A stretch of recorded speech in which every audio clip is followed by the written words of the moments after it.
Because what the recruiters in other countries know is Manila, not Davao. Right? Right. So if they hire Philippines, first thing that they come into mind, Manila, Jud. Manila. Diba? Davao dapat. Davao. Tama, next. That's my mission. No, that's the mission, and all the community leaders back in Davao. Matay. That's their mission too. Yes. And that is why, no, those kinds of people, dili jud dapat na sila mawala.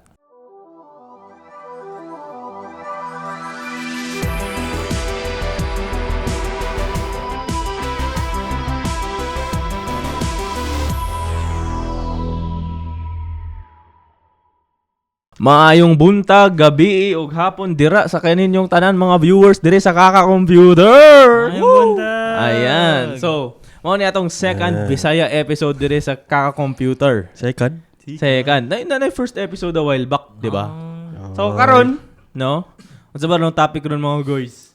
So basically ang topic nato karon, no? Is it worth it, no? Going to Manila, no? Manila where the opportunities are from Mindanao. Ayan. So for context, kami tanan diri mga taga Mindanao, taga Davao mi tanan. Okay? Ay, So- alili ko apel. So basically, no, let's start with you, Neil.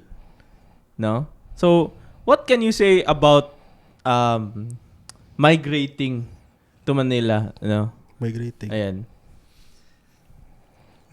Matay. For me, mahirap magsabi kasi... O ano na Tagalog mo ka? Ano ba Bisaya ang episode ni Mel? Mahirap magsabi kasi lisod jud bay. Bye. Okay. Ayusin mo na ang istorya, pre. Sorry, goodbye. Dili, lisod siya for me kay tayod manggugo sa community sa Davao. Nakoy ties. So, like, dili siya something as, you know, kung asa nga, asa nga mas greener ang pasture kay dito dayon. I mean, siguro nabutang pugo.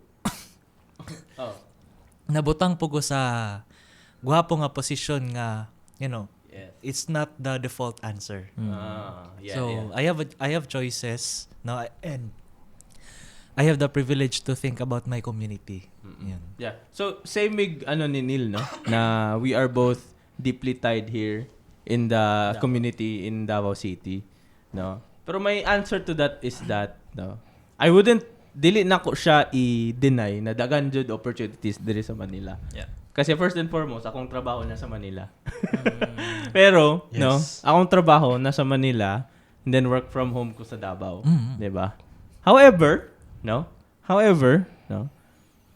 I can always give back, no, to Davao because I am there. Right? I am there. Yes. So, one thing I can say with this, no, siguro, work in Manila, pero work from home.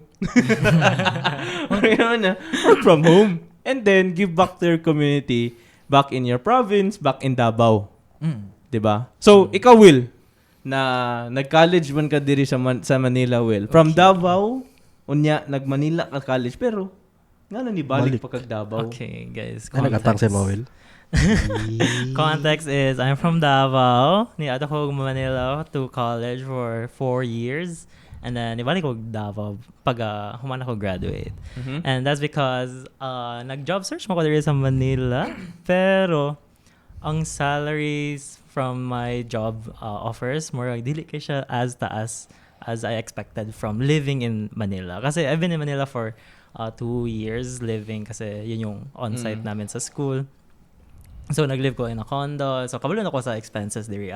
So, mahal mo kayo ang transpo, ang food, ang overall expenses. So, napansin ako na dili man ni siya in line with what I'm actually expecting, what I'm actually earning from the opportunities here in Manila. So, because of that, nibalik na lang yung Davao. And then from there, I still went for good offers naman din sa Davao. Pero like, compare dito sa Manila na yung paghanap ng positions, it's so much easier dito sa Manila kasi dagang yung nadawat dayon. Pero pag ulit ako Davao, very rare ang tech scene dito. So, dito medyo nang lisod pa ko. Pero of course, nakita ko eventually. And Dito na ako sa Davao nagpuyo for a while. And then, gibalik ko ni EG here sa Manila. Gibalik. Gibira. Oh. Ayan. So, ayun lang. Okay. So, how about you, Kuya Neil? You know, for someone who has been in Davao and working in Davao for the longest time. Flight naman ko sa Davao sa mubalik, jud, di ba? Flight. Tama, di ba? Madali. Later yun. Pero, I think same ang tawag, perspective on this. Like, it's a different landscape. So, different ang choices. But at the end of the day, it nag-boil down siya to something na it's something na you want to try things. Yeah. So, nag-testing testing lang, good, eh? Testing ba? Si mama, testing lang. So, we tried, and then, wag ako yung pod. And then again, gipang biraman tan ni Dre. Pangbiratan ni someone. So, gi-try lang po na to. And, wala mo pa yung mali if you are gonna stay in Davao. Yeah. Because, wala mo, di tamang hilabot og kinabuhi sa lain. Mao. Pero, if you can, if the opportunity present itself, if na opportunity, di ba? Pwede testingan. Yeah. Tapos kung mo na sila, pwede ko mabalik. Pwede balik. Na i-back up. Diba? Na i-fall back. Yes. So, ayan na. So, I'm gonna say something, I wouldn't say controversial lang ha. Pero Controversial ano, yun na siya. Controversial na. Controversial yun na siya. Controversial na po niya siya. Tama, siya ba Dili na. Siyempre, nag-podcast tao niya. Oh, Patay, controversial na takes, di ba? Siyempre. Nga. Dapat na i-shorts. Oh, dapat na yung mga entertainment ba? Ako, no, guys, if wala ko deeply tied sa community sa Davao, no, if I don't have anything that I can give back, no, if I don't have that kind of drive, that kind of purpose to give back to the community back in Davao, Di ka balik. bubalin ko Manila. Wow. Bubalin ko. Valid. Yeah. Bali, tama man. It's because the only thing that's holding me back, Jud, is ang akong mission back there to elevate the tech scene.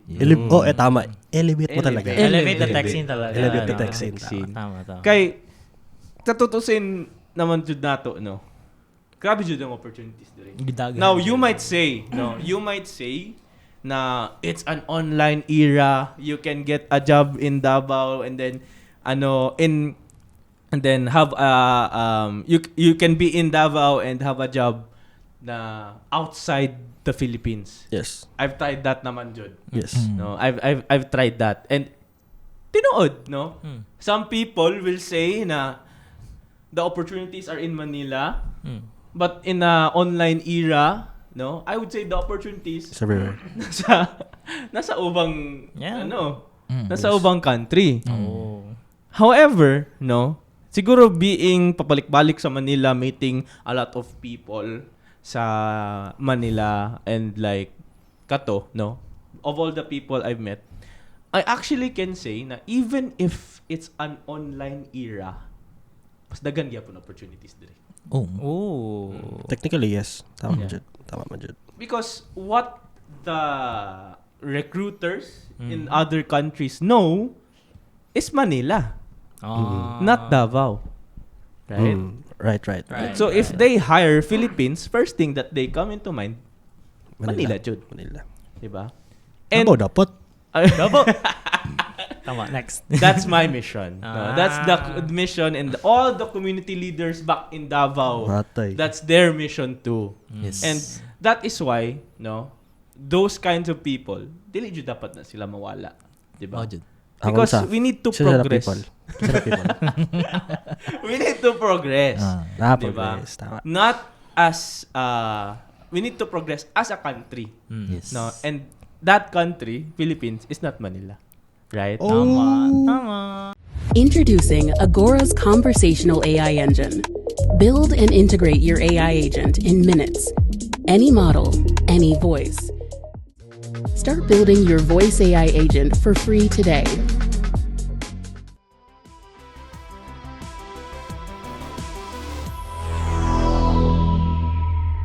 So, I wouldn't, right? If if all the bad, all the debates in the internet, Facebook telling that Manila really is better than Davao, yes, I'm not bitter about that. But that's just drives the future, the fire in me and all the community back builders back there in Davao to try harder. Let's go. 'Di ba? That's why if wala lang talaga community, dili jud ko. Dili na. If I was selfish, sige manginabuhi ko and all that stuff, beast mode on, 'di ba? Pero ako na ko laing opinion. Sige. Mamba. Oh, Dili siya totally lahi. Lahi na ba? Lahi Lahi, gina lahi, siya. lahi, lahi, lahi, lahi, lahi, Lahi gina. lahi, Sige, lahi. sige. Sa man na boy? Kung kaya na ko ma-retain tong engagement na makuha nimo sa Manila, like the salary, Davao ko man. Davao jud ka men. Like the quality of life. I mean, Oh. dili lamang good. Na, Dili lamang good tech, 'di ba? Of course, your career is in tech or regardless man kung asa ka nga industry, pero it's just a part of your life. Siguro bias ang ko kay syempre taga Davao man ta. ikaw bias. Kami di may bias dali. Di may bias. Pero like syempre balik-balik mo ko diri sa Manila good, 'di ba? Ay, sorry na, pre. Sahay naman gumidiri, pre. Oh, once a year lang mi diri. Ayan. Oh. Okay. Tikatik. Dili bitaw kuan kanang ambot kanang lisod magpuyo diri unless kung dato ka. So Listen- papili ka magpuyo kay Dili oy. dato man ka. Pero pag storya. Pero given na dato na ka, like, let's say you have it. Hindi, in that Ay, situation, if- if you have everything, would you choose Manila or Davao? Like, outside of, If dato jud ko mag Oh. Manila puyo kog BGC oy noon so. So, it's just Manila pa rin in the end. Dili pero like sige if you're in a certain economic nga bracket kunyari upper middle class something puyo ko somewhere peaceful nga somewhere gwapo quality of life North Pole. kay like kato lagi base lang sa kuang experience and stays diri sa although nalagi tanan na ang industry diri you get to meet amazing people pero you would want to sleep in a peaceful Katri lang man yung gusto. Peaceful katri. Pero kung ako pangutan ninyo kung dato jud kay ko. Oh. Kung dato kayo ko. Uwang dili na ako mag-take. Oy. Ha? Dito na ako sa Digos. Bahay kubo dito. Ako kung dato ko. Tama. Mag-farming Mag-farming na lang, ano? Bitaw, kung dato ko wala ko diri karon ngayon. Naman ko diri karon sa stress. Sayang oras. Tama. Diba? I thought, what about the passion of building tech in Davao? Man? Dili, lahi naman. What happened to that? Mawala We got magka-passion kay dagan magka-kwarta. Ay, Lugi! Ito ba mga Davaoenyo? Puro pera? Gawas ano ba? No? Nanggawa sa mga baho ba? I thought we were in this for the fun, guys. Ha? Ako lang. Given that we've already achieved that, why would I, diba? Hot takes kayo ba? Hot takes Feel yun. free to Dira man jud na padulong di ba? May mo kang developer no tapos kasi mo LinkedIn ang pinakatumoy kay may mo kang farmer. Mao nang end goal na to ba? Oh. Mo na tayo mga So, ikaw Kuya Neil, no? Ako na pod. Ikaw, Sige na ako. ikaw, 'di ba? Would you given an opportunity, let's say very like na relocation package na kasi you're the seasoned one here. Naana pod na. You're the marinated one. Marinate. Di ba? Okay. So, Sige. if given that you have that very nice relocation package and all that stuff to move to Manila because they want your skills to be here, would you take it? Di siguro. Oh. I think I will renegotiate. Ano dyan ba sa season? skin of the game. You have skin in the game. Okay. I think same man may og ni Bryle, stance ni Bryle. Like you want something na you can sleep peacefully. Live. Pero dili, but I think it's a good lang din. It's a good routine to like go here and do your business with people. Yes. And at the end of the day, na kanang murag you can go. I think it boils down to kanang level of comfortability nimo. Asa ka naanad. Siguro if we turn things around na dili ka nag-start sa Manila, na kag Davao, siguro lahi pod siguro ang mohang perspective. Mm. Pero sa ko kung dito ka nagdako and then dito po ka na dito ka na anad ba na you know at the end of the day you can go here, I can go in this place na murag it in some way, shape or form na murag ma-alleviate ka may imong stress or kanang ma-distract ka gamay, then it's a good thing. Kay again di tamang kinabot sa ibang tao pero gusto po ta usahay na kanang murag wala mang hilabot sa toa para ano pud ka you get the peace for yourself. Nga to. So kung operan po ninyo tara ay sus Pwede na to na storyahan. Uy, istoryahan na to na. At the end of the day, Istoryahan man na to na. Istoryahan na to na. Nagani ko yung amigo. Ako, just to wrap things up, no. I would say no matter where you are, no matter where you go. no matter where you are, as long as you're in tech, you will age like fine wine. Opportunities will always be there. Fine That is wine. why being in tech is a luxury and a curse.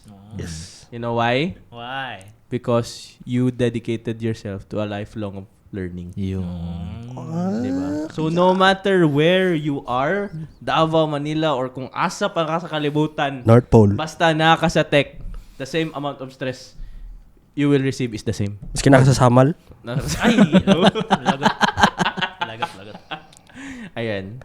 So, ikaw, Will. Any final words? Guys, mas gwapo sa Davao, guys. I swear. Ano ito na mo guys? Mas dagal laagan diri sa Manila para magbalik-balik na ng mall. So, sa Davao to kaya natay Samal, natay mountains. Ano ni DOT? First of all, Guys, balik ko sa Davao, please. disclaimer lang, wala may gibayaran ani para wala na mo gibayaran si Will para maging natin. I don't know why they hate my country, but why Di- they hate my disclaim- city. Disclaimer lang, kay taga Davao man may, pero kung taga Cebu may, mo yung ba may gwapo sa Cebu, di ba? Tama. Oy, murag taga Cebu jud yung isa ba? Ganun gituyok niya dito. Okay. Basta final words, ay na mag-add to sa Davao. Kay traffic Pick na tayo. Stay there. Okay. It's ours. And this Dala has lang been mo. Kaka Computer, where tech Kaka-computer. meets wit and wisdom. We out. Thanks to our sponsors, Agora, Tutorials Dojo, Young CTO, Amazon Web Services User Group Philippines, and Facebook subscribers. On to our next episode.